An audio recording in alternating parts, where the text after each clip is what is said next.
হাই hello' দণ্ডবাদ welcome back to my YouTube channel. তো আজি আকৌ আহিছোঁ আপোনালোকৰ মাজত নতুন এটা ভিডিঅ' লৈ। তো আজি আমি আলোচনা কৰিম অসম পুলিচৰ ৰিজাল্টৰ ওপৰত।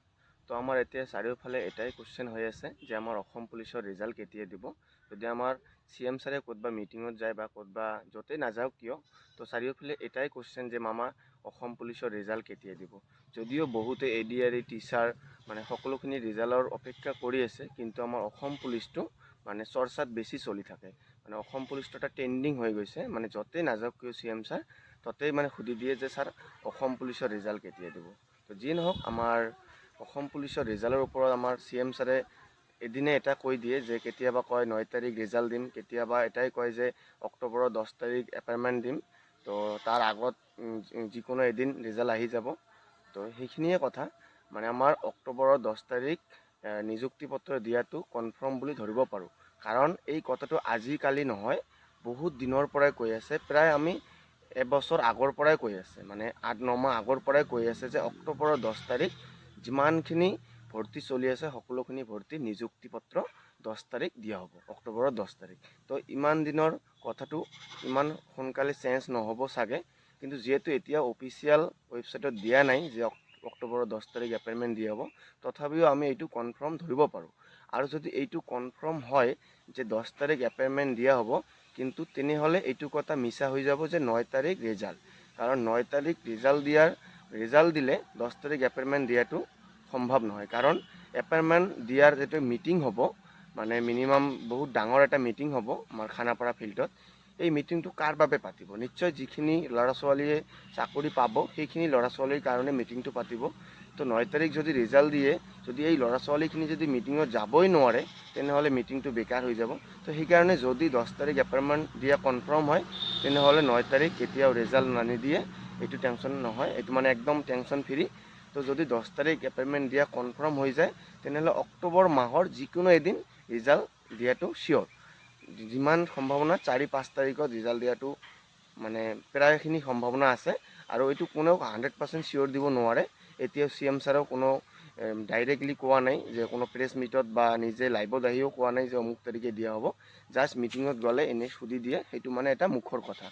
আৰু আশা কৰোঁ যে আমি ছেপ্টেম্বৰ মাহৰ 20 তাৰিখ মানৰ ফালে আমি অফিচিয়েল ৱেবছাইটত চাবলৈ পাম যে সেইটো ৰিজাল্ট সেইটো তাৰিখে, যে ADRE ৰিজাল্ট সেইটো তাৰিখে, অসম পুলিচৰ ৰিজাল্ট এইটো তাৰিখে, মানে বেলেগকৈ তাৰিখ, মানে বেলেগ ৰিজাল্টৰ তাৰিখ আমি দেখা পাম। যেনেকুৱা আমি অসম পুলিচৰ যেতিয়া ফিজিকেল ৰিজাল্ট দিছিল, তেতিয়া আগতীয়াকৈ আমি গম পাইছিলোঁ যে অমুক তাৰিখে আমি 11টা বজাত ৰিজাল্ট আহিব, বা যেতিয়া আমাৰ ৰিজাল্ট হ'ল, মানে এক্সামৰ ৰিজাল্ট হ'ল, সকলোখিনি মানে আগতীয়াকৈ আমি গম পাওঁ যে সেইটো তাৰিখে এইটা বজাত, মানে কেইটা বজাত, মানে তাৰ টাইমটোও দিয়া থাকে, সকলোখিনি আগতীয়াকৈ গম পাওঁ।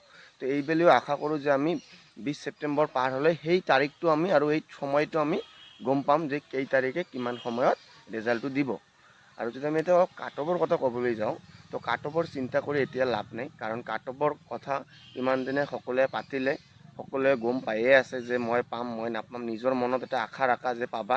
কাৰণ 70% মানুহে চাকৰি পাব। মানে যদি 100জনে ইণ্টাৰভিউ দিছে, মানে ভাইবা দিছে, 100জনে যদি ভাইবা টেষ্ট দিছে, তেনেহ'লে তাৰে ভিতৰত 70জনৰ চাকৰি হোৱাটো কনফাৰ্ম। কাৰণ হয়তো নৰ্মালি ভাবিব পাৰা যে 100জনে ভাইবা দিছে, তাৰ ভিতৰত 50জনৰ চাকৰি হ'ব, কিন্তু নহয়।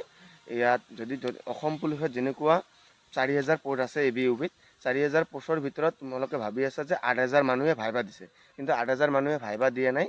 ধৰি লোৱা তুমি 6000 মানুহে ভাইবা দিছে, আৰু তাৰে ভিতৰত 4000ৰ চাকৰি হ'ব। আৰু যিসকলৰ অলপ কপাল বেয়া বা ভাগ্য বেয়া বুলি ক'ব পাৰা, তেওঁলোকে কিবা কাৰণত 2000 মানুহ ইয়াৰ পৰা ওলাই যাব।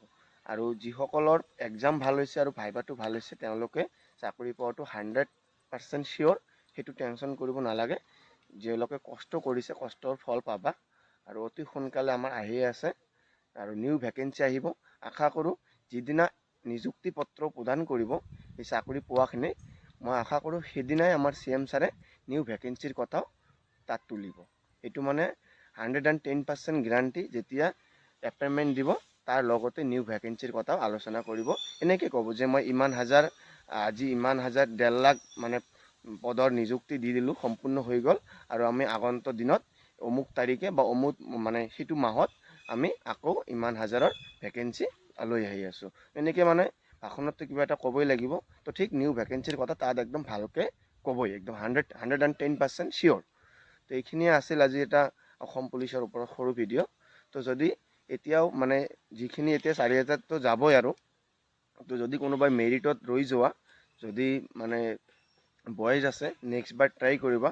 আৰু যদি নিউ কোনোবাই এইবাৰ পোৱা নাই, যদি অসম পুলিচত নিযুক্তি হ'ম বুলি ভাবিছা, তেনেহ'লে আজিকালি কম্পিটিশ্যন বহুত হাই হৈ গৈছে। এতিয়াৰে পৰা ৰানিং আৰু লং জাম্প প্ৰেক্টিছ ষ্টাৰ্ট কৰি দিয়া। আৰু আজিকালি খালি ৰানিং কৰিলে নহয়, লগতে পঢ়িবও লাগিব, কাৰণ এক্সামটোও বহুত হাৰ্ড হৈ গৈছে। কাৰণ মানুহে বহুত কম্পিটিশ্যনৰ যুগটো বহুত লেভেলটো বহুত বাঢ়ি গৈ আছে। সেইকাৰণে যিমান পাৰা ৰানিং কৰা আৰু লগতে প্ৰিপাৰেশ্যনো কৰা, কাৰণ দুটাই লাগিব এতিয়া। এটাত ভাল হৈ লাভ নাই, যে তুমি ফিজিকেলত 40ৰ ভিতৰত 35 পায়ো লাভ নাই যদি তুমি মানে ৰিটাৰ্ণত ভাল নম্বৰ নোপোৱা। তো এটাত বেছি হৈ লাভ নাই।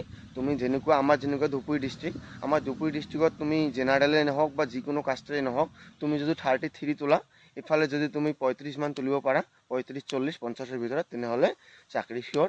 তো মানে এইটো কম্বাইন হ'ব লাগিব, মানে দুটাতে ছেম নম্বৰ লৈ আহিব লাগিব, মানে দুটাতে হাই যে মানে 40ৰ ভিতৰত মিনিমাম 34, 35 লৈ আহা, আৰু 50ৰ ভিতৰত যেনেকুৱা 40, 38 এনেকুৱা লৈ আহা, তোমাৰ চাকৰি চিয়'ৰ। আৰু ভাইবাটো আছে। এনেকুৱা চিষ্টেমত মানে সকলোখিনি মানে মাইণ্ডত ৰাখি কেনে প্ৰিপাৰেশ্যন কৰিব লাগিব। তো যিয়ে নহওক, এইখিনি আছিল এটা সৰু ভিডিঅ'। তো বাই বাই, নেক্সট ভিডিঅ'ত আকৌ লগ পাম।